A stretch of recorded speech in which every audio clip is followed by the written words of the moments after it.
जय परमेश्वर। हिंदू मुसलमान और अंग्रेज़ भाइयों, अपनी अपनी औलाद बचाने के लिए शाह अनूपदास महाराज लिखी किताब जगदीत कारणी पढ़कर बंदोबस्त करूँ तो दोनों दिन और दुनिया का भला होवे और पूरे विश्व में अमन शांति कायम हो जाए। ये किताब जगदीत कारणी है भाइयों, इसके मजमून को पढ़ करके बंदोबस्त करो। और हिंदुस्तान में जो धर्मात्मा बनकर बैठे हैं, हिंदुस्तान के सौदागर बनिए बेईमान लंका के ढेर।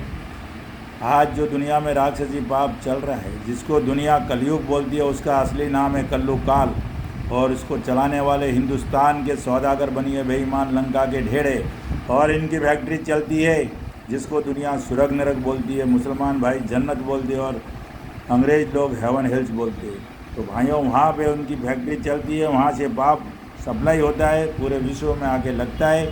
और इस राक्षसी पाप में 84 लाख जून दुखी होती है और ज़मीन माता दुखी होती है भाइयों। ये भूकंप, बारिश का टाइम पे ना होना, कच्ची उम्र में मरना, गर्भ में मरना, बे औलाद रहना, बलात्कार होना, ये सब कुछ हिंदुस्तान के सौदागर बनियों के राक्षसी पाप से हो रहा है भाइयों। टीपणों से कुछ नहीं होता, ब्राह्मण के पास कुछ नहीं है, टीपणों में कुछ नहीं है मेरे भाइयों। ये टीपना वीपना तो सब ऐसे ही लोगों ने बना दिए पुण्यों की व्यवस्था चलाने के लिए। लेकिन जब तक हिंदुस्तान का सौदागर बनिया वहाँ संदेश नहीं भेजता है 84 लाख कुंडियों के ऊपर, जब तक वो पाप लागू नहीं होता है। और वो उसी टाइप का पाप करता है। तलवार चलने के नाम का पाप कराएगा तो तलवार चलेगी, जाति जाति से लड़ाने का पाप कराएगा तो जाति जाति लड़ेगी, देश देश से लड़ने का पाप कराएगा तो देश देश लड़ेगा भाइयों। और बलात्कार करने का पाप कराएगा तो बलात्कार करेंगे लोग, और बे औलाद रहने का पाप कराएंगे तो बे औलाद रहेंगे। जैसा ये हिंदुस्तान का सौदागर बनिया बेईमान लंका का ढेर हुक्म देता है, वैसा ही वो पाप करते। वो पाप करने वाले वहीं पर रहते और दिल्ली मंडल से उठ कर गए, उनकी जात बिरादरी में से कुटुंब कबीले समेत हिंदुस्तान के सौदागर बनियों ने भेज दिया मेरे भाइयों। तो इसलिए आपको कहता हूँ, तो इस पाप को जब तक नहीं मिटाओगे तो दुनिया में अमन शांति कायम नहीं होगी। और दुनिया में अमन शांति लाना है तो इस पाप को मिटाना होगा। और इसका सबूत, पुख्ता सबूत किताब जगदीत कारणी है। और वो राक्षसी काम करने वाले, पाप चलाने वाले, वो आज हिंदुस्तान में धर्मात्मा बन के बैठे।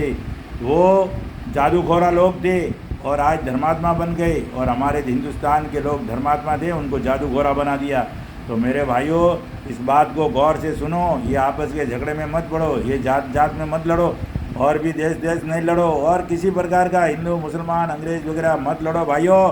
असली गुनहगार को ढूंढो कि ये लड़वाने वाला कौन है। ये जितनी भी दुनिया में ये दुख उठाना पड़ रहा है, इतना मुसीबत उठानी पड़ रही है, इतना दिमाग हमारा, बुद्धि हमारी ख़राब कर दी है, और हम भाई भाई लड़ रहे, देश देश लड़ रहे, गांव गांव लड़ रहे, गली गली लड़ रहे, जात जात लड़ रहे। इसका मूल कारण है भाइयों हिंदुस्तान का सौदागर बनिया बेईमान लंका के ढेर। ये राक्षसी पाप कराते। आगे भी रावण ने चलाया था इंद्रजाल, हिरण्यकश्यप ने चलाया राक्षसी पाप, कंस ने चलाई जादूशाला, और कारून बादशाह ने चलाई काफिर विद्या। उनका खात्मा किया जब वो पाप मिटा था। आज भी जब तक इनका खात्मा नहीं होगा, पाप नहीं मिटेगा, तो भाइयों इसका सबूत है किताब जगदीत कारणी।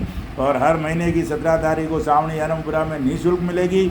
और इस बार भाइयों 17 अप्रैल 1848 का अनूपदास जी महाराज का जन्म दिवस है, और 17 अप्रैल 1909 का किताब का जन्म दिवस है। तो दोनों ओरिजिनल जन्म दिवस तारीख 17 अप्रैल 2026 को सावणी आरमपुरा में मनाया जा रहा है। तो सभी विश्व के कोने कोने से ज्ञानी ध्यानी साधु संत पंडित फकीर जोगी जति राजा बादशाह और सभी लोगों को इस कुदरत के बगीचे को बचाने के लिए, और दुनिया में जितनी भी आपदा विपदा घटना चल रही है उसको मिटाने के लिए सावणी आरमपुरा पधारे भाइयों। सबका स्वागत है, ज़रूर पधारे। ये बात सुनकर कोने कोने में ये पूरा की पूरी आमंत्रण है भाइयों, तो ज़रूर पधारे और किताब जगदीत कारणी को बढ़ करके बंदोबस्त करें मेरे भाइयों। तब दुनिया में अमन शांति कायम होगी, वरना दुनिया का कोई सॉल्यूशन नहीं है, किसी के पास नहीं है। पूरी दुनिया के राजा बादशाहों के पास किसी के पास सॉल्यूशन नहीं है, सिर्फ है तो ये किताब जगदीत कारणी है। तो इसलिए भाइयों कहता हूँ कि ज़रूर सावणी आरमपुरा कोने कोने से पधारे भाइयों, विश्व के कोने कोने से, और इस पाप छुड़ाने की मुहिम में समर्पित हुए। जय परमेश्वर, और आपका दिन शुभ रहे भाइयों। और जय परमेश्वर, जय परमेश्वर, जय परमेश्वर।